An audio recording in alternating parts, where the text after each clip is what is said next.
goodly afternoon. Oh my God, is it ever? Man, it is gorgeous. This is we're gonna have some non-snow stuff in this one. Yeah. It's gonna be pretty awesome. Yeah. Like it's gonna be like beyond awesome when it really comes right down to it. I think this is gonna be more like well, never mind. Yeah, it's gonna be fine. Yeah, it's good. Man, all right. So we are here we are talking winter with Swinter. I've got myself, I'm Ken Bogeman. Sitting next to me here is Jason Dungan. Hello. Yeah, we're in the cab of my truck right now, and we're out at the Spirit of St. Louis Airport. Today is Thursday, June 6th of 2024, and in 2 days is the big Air Show for the St. Louis area. It happens every 2 years, and we know people, and so we are sitting. Yeah, we should have brought a rangefinder. Because how far would you? Okay, that taxiway right there. I'm going to say that's 60 yards. 40. 40 at best. Okay, so we're 40 yards from the taxiway, and I'm going to say 125. Yeah, 100-ish from the runway. Yards from the runway, and right now we can actually see the smoke coming from the Blue Angels. They're about to take off. 4 of them. Yep. So here comes a formation takeoff from the Blue Angels. Spirit of St. Louis Airport. Side by side. You're going to hear it in the background. Because, well, here we are. And we're lucky that we can bring you this audio while Jason and I share in the visual.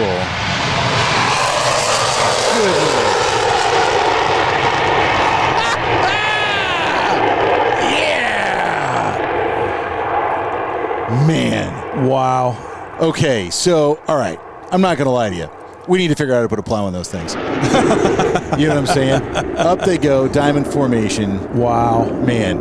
And they're going to be doing their practice for the air show coming up this weekend. They are flying incredibly close to one another. Yeah. Did you know that the Blue Angels, when they fly at the peak of their season, so that it'll change a little bit as the season goes on, but as they get towards the end in their practice, they're inverted now. They're inverted.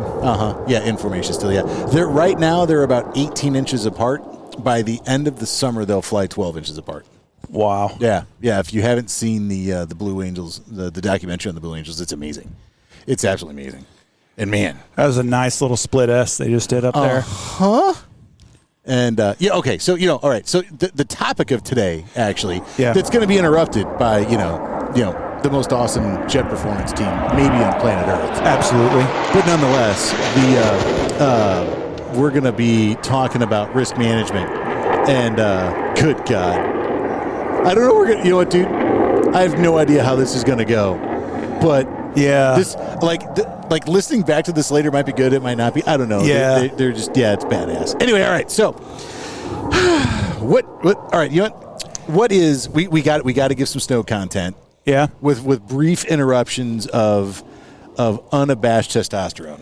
Yeah, right. There we go. Yeah, all right. Yep. But anyway. Actually, I think the first part of this conversation is really just a general conversation, not necessarily snow related. Yeah, but certainly applicable to any snow business for sure. Okay. You gonna get to that? What do you got? Oh, I thought you were. Oh, yeah. Yeah. All right, You came up with you're the program director here, bud. I'm just the talent. Well, we are going to talk about risk management to start off today. Yeah. Again, like I said just a bit earlier, not necessarily snow focused right now, although absolutely everything we talk about is certainly applicable to the snow removal business as well. So we're going to get started with just talk about what is risk management. Yeah, so there's two different kinds. So we've got speculative risk and you got pure risk, right? Okay. So, as you evaluate the risk for your business, your speculative risk is going to be decisions involving profit and loss. Yep. Right. So that's going to get tied into now you're talking about, well, gosh, if I buy this kind of thing, can I make money? If I don't buy this thing, will I not make money? Right. If I increase the amount of material de-icing material I'm going to have on hand this year, am I going to be profitable from that? And that is a very much a speculative risk. I mean, look what happened to us 2 years ago with our de-icing chemical. Yeah. We sat on a full load all summer. Oh yeah. Well, and then and that's when it comes to material, I mean, a lot of times that material has a cash implication, but you've got the material actually tracked. We got a couple angels coming in here. Anyway, the material is actually tracked as an asset, so an inventory asset, so you can get a little by that, and while it impacts cash in terms of your bottom line, it's not as big of a deal. Right. But something else that I think is a speculative risk that a lot of people overlook are the actual contracts that you carry. So you may look at a contract and say, man, this would be a great contract. I really need to take this. But it may not be such a great contract. I was talking with actually someone else in the software business earlier this week about how to track work and how to document work, and there was there's a huge company, a big distributor that says, well, if you want to work for us, you have to take pictures. Period. End of story. Right. And so the question was posed to me on, well, what do you do with that? And I said, well, that has to be. That has to come down to a business decision. Right. So that is a speculative risk decision. Right. Do I take a big, potentially very profitable account if it's higher risk? And maybe the answer is yes, maybe the answer is no, but that's something that you need to consider. And it's not you shouldn't be always out going after every contract you possibly can, no matter what. You have to assess the risk with those contracts. And all right, how fast do you think they're going? I'm going 150 knots. 150, 200 knots. Right there. Yeah. 100 yards away. Yeah. Yeah, that's pretty. 50 feet off the ground. Yeah, he's more than 50. He's 100 foot. Come on, dude. Get with it. They don't know. Oh, you know what? You're right. The listeners, they can't see. That's right. Oh, all right. I got you. Okay. I've been told I have a face for radio. I've been told that as well. Yeah, that's fine. So, okay. So some other speculative risk kind of decisions. I mean, I think the biggest one is what contracts do you take and what don't you take? But other speculative risks come into, Equipment purchases. Another really big speculative risk is personnel. Do I hire? Do I not hire? What positions do I fill? What positions do I not fill? There's all of those kinds of things that you're going to have a cost, but it is directly proportionate to income and profitability, right? And I think that segues a little bit into, well, you don't ever really know, right? So you can have the most thorough vetting process. You could do really good reference checks and some background information on a candidate, but you never really know until they start working for you how that's all going to work out. And if you find the person who can really make stuff happen for you, whether that's profitability or in the operation side, which of course, if that's efficient, that you're talking about more profits there as well. Then that speculative risk worked out for you. Yep. If you find somebody that sounds great and you're paying them a pretty decent salary, and then it turns out all they can do is be your co-host. I think you got it. I mean, that's exactly the deal. Is just trying to decide whether or not that the dollar's out, or even if it's not a dollars out kind of thing, right? So speculative risk is going to be something where you take a chance in hopes of increased profit. So maybe that's maybe it's something that doesn't cost a whole bunch of money. Maybe you do a podcast. Right. It doesn't cost you anything. Does it help? Does it not help? I don't know. But the cost there is time. But but whatever, you get into those things where you have the opportunity to attain and achieve profitability based on your risk. Right. Yep. Whereas profitability or loss. Yeah, that's true. Yeah. Whereas on the other side, you've got pure risk. And so now you've got just something that this is going to cost you money, and it's not going to affect your bottom line directly. So what do you got for an example of that?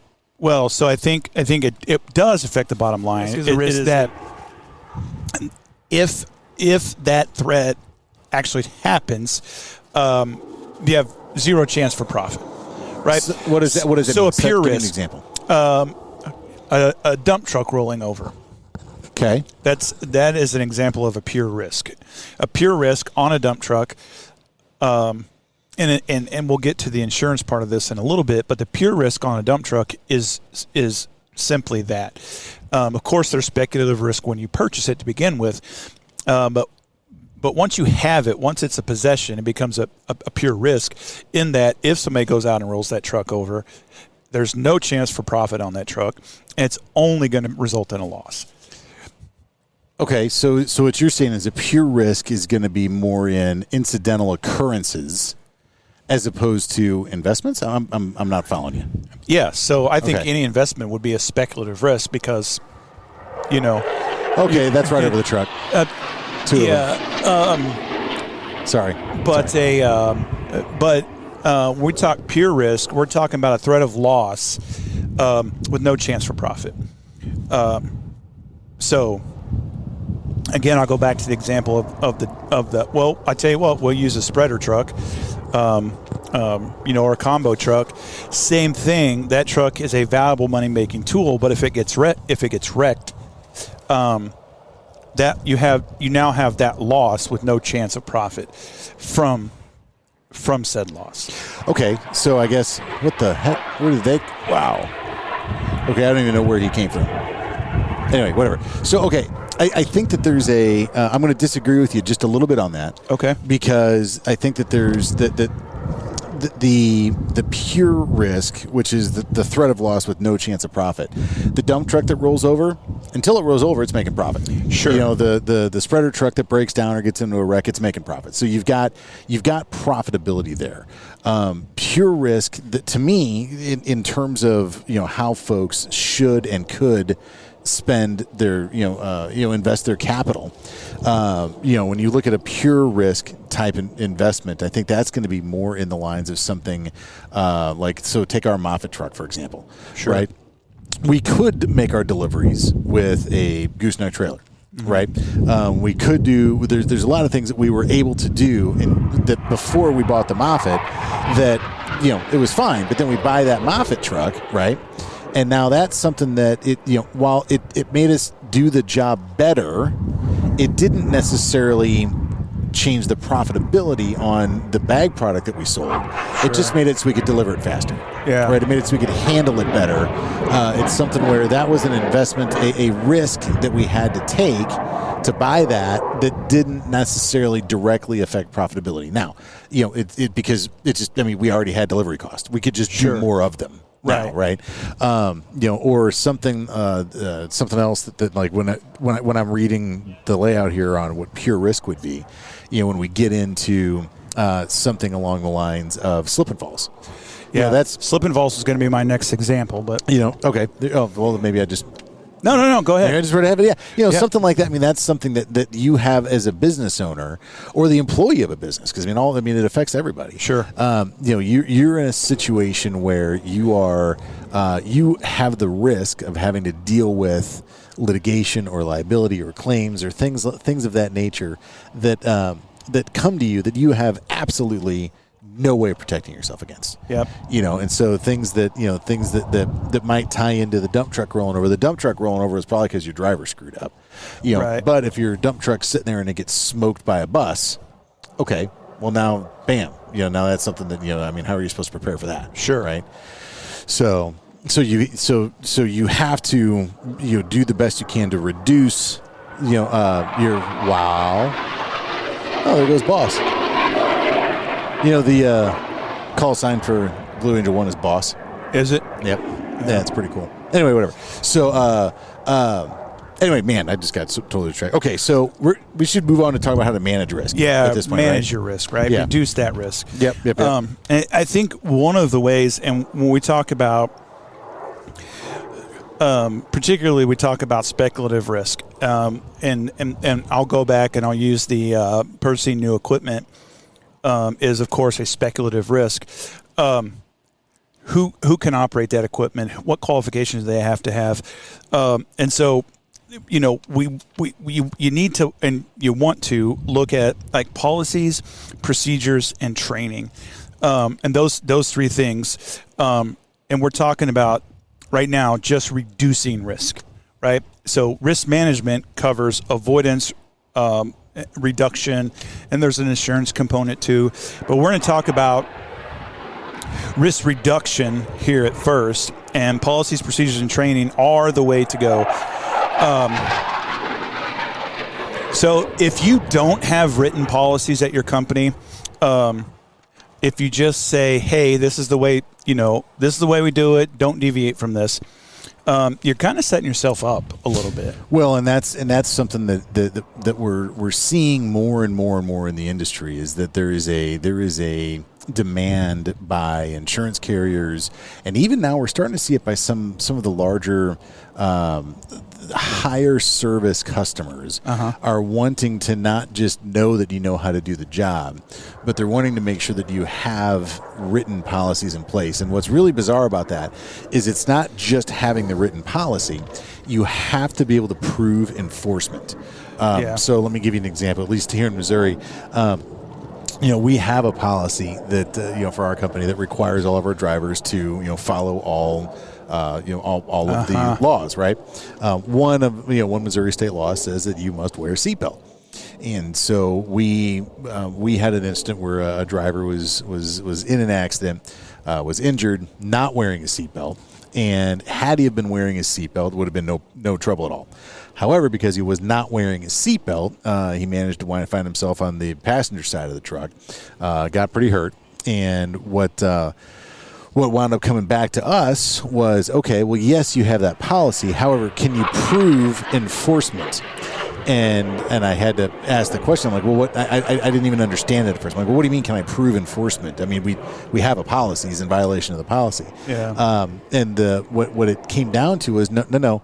You have to be able to prove that you actually enforce those rules. Right. And so not just having things written down, but having things written down, and then be sure to follow up with some type of counseling or coaching, or look for opportunities to get with the drivers and get with your staff and use a verbal counseling form or whatever it is that you have, something that documents your company's ability to not just have the policies, but also to enforce them. Right, and I think an enforcement mechanism being written into a policy is also a really good idea.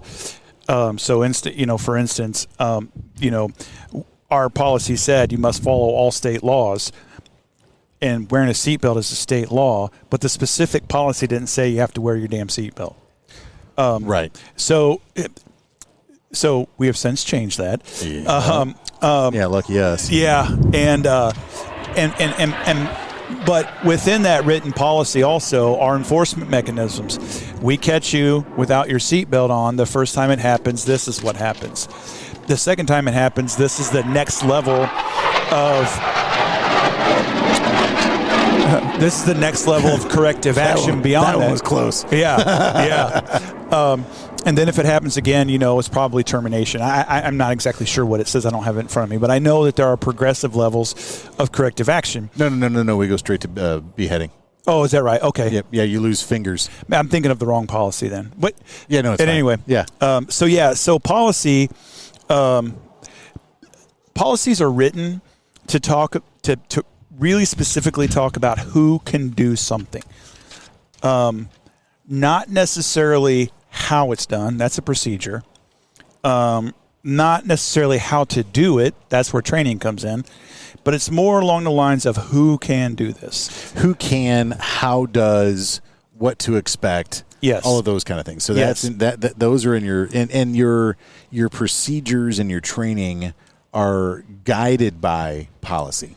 Right. So the policy is all drivers must be trained. Yep. And then from there, you follow up with your training, and then move on down the line, right? Yep. And a procedure is more. Wow. Okay.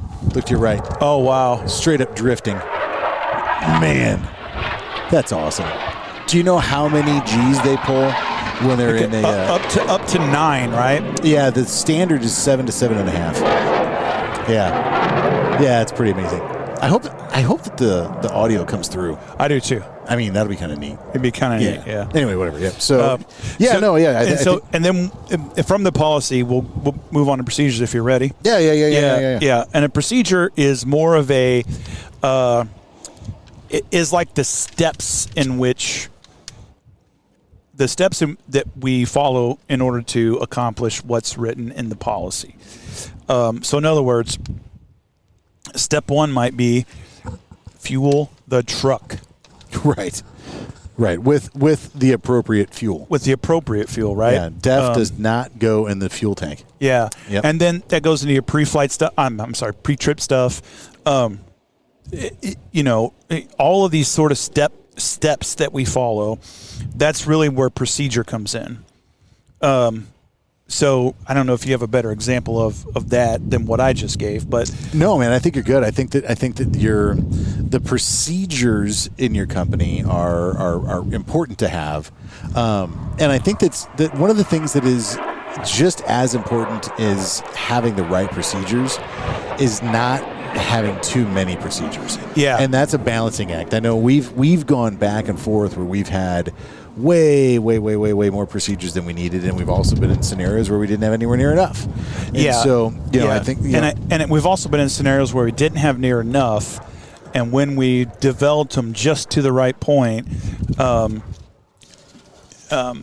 you realize maybe they're not being followed. Yeah. And so again, that's where in the policy portion of that we would talk about different steps of corrective action that would be available to you. And then finally, we just got to train people. Right? Yeah. And that is something where of any interaction you have with your staff, training is going to be the most important, particularly for snow. I can tell you one of the first questions that you're going to get asked if you get tangled up in a slip and fall is to describe in great detail the training that you have for your staff. Yeah. It's super important that you are able to prove that you've provided at least some basic training. Right. So there's got to be, some type of hands-on. This is how you operate the equipment. Yep. And then there has to be some type of, I don't want to call it higher education, but some type of procedural education on this is what we do. Yep. Right. So the idea there being that when push comes to shove and you're sitting at the table being deposed, or you've got a jury sitting next to you and you're being asked these questions, you can confidently communicate to the people that you're talking to, this is how we make sure our people do the right thing. Yep. You know what I mean? Yeah. And so to kind of put a cap on risk reduction, I like to think of the forklift example, right? So the policy would read, this is what the forklift is for. This is only what the forklift is for. And like you want to make sure that people aren't using the forklift to change light bulbs. Right. Hey, Bob, stand on the forks. I'll get you up there. Yeah. Yeah. Or to raise somebody to the top shelf of a outside storage rack or something. We would never want to see that. Right. You pick up you're going to pick up a bin block and see if you can do an ollie with it. Yeah. And how long you can drive around on just the front two wheels. Yeah. Not very long. Right. This is not how you use the forklift. Right. Yeah. So that's the policy. The procedure are the steps that must be followed in order to be able to operate that forklift. So in other words, qualified, fuel topped off, and I guarantee you nobody does this, pre-tripping the forklift, looking for any problems on the forklift, right. Where it must be parked, forks down, gas off, whatever those steps are. And then the training is actually being on the ground with somebody, explaining the components, explaining how the components work together, how to operate the machine, more importantly, how not to operate the machine, what your weight limits might be, stuff like that, right? Yep. So we do all of those things. What we're doing is we're reducing our risk associated with having a forklift at our shop. Okay. Right? So I think, that's a good way to sort of tie all that risk reduction stuff together in a very minor example. I mean, we could could spend hours going over risk reduction on complex stuff. Oh my gosh, and the thing is you get into that same procedures and policies and how all that ties together. Whether it's a forklift or a plow truck or a spreader truck or a wheel loader or a skid steer or a backhoe or a UTV or a side by side or a helicopter for that matter. Helicopter, aircraft, an F-18, Super Hornet. Man, which by the way, I'm bringing my rangefinder tomorrow. We're going to do more recording out here tomorrow, and I'm bringing the rangefinder. I'm going to know exactly how far we are from these things. Because I bet we're not 300 yards from Fat Albert sitting over there either. Oh no, we're no not way. 300 yards, no. Yeah, no way. Anyway, whatever it's going to be. Yeah, awesome. So anyway, I think you're totally right with all that. And you know what, I'm going to say that, as you're listening to this, if you've got questions on that stuff, here's a good time. Write down this number, 314-260-4352. That'll bring you right to us. We are happy to jump in and help, however we can. Absolutely. Talk to you about stuff. I mean, that's what we're here for. So, man, you know what? You know what? You can send us an email too. You can. podcast@swintergroup.com. That's true. That'll go straight to somebody who will read it. Yep. And hopefully. I mean, I don't know. We don't. I don't know who it goes to. That's why I said it'll go to somebody who will read it. We know we've got 3 listeners. Yes. So the rest of y'all out there, we would really like to hear from you. Yeah. But and actually, you know what, we're gonna wind up doing. So we're gonna. All right. We're gonna wrap this one. Yeah. And we're gonna come back. We're gonna keep talking about risk. Keep in the next talking episode. about risk next episode. Yeah. So stay tuned. Yeah, I think that sounds good to me. So here we are again. From the spirit of St. Louis Airport. That's right. On location. Holy cow. Dude. Yeah. We're on location. We are on location. We are on location with, feet from the U.S. Navy Blue Angels who are practicing above us right now. Thank you so much for listening, hanging out. We hope to hear from you. And, I don't know. Keep it classy. Keep it cool. Keep it classy. I like keep it cool. Actually, keep it cool. Keep it cool because we're in the snow business. That's right. Anyway, talking winter with Swinter. So glad that you stopped by. Hang out the next one. We'll talk a little bit more about risk. See ya.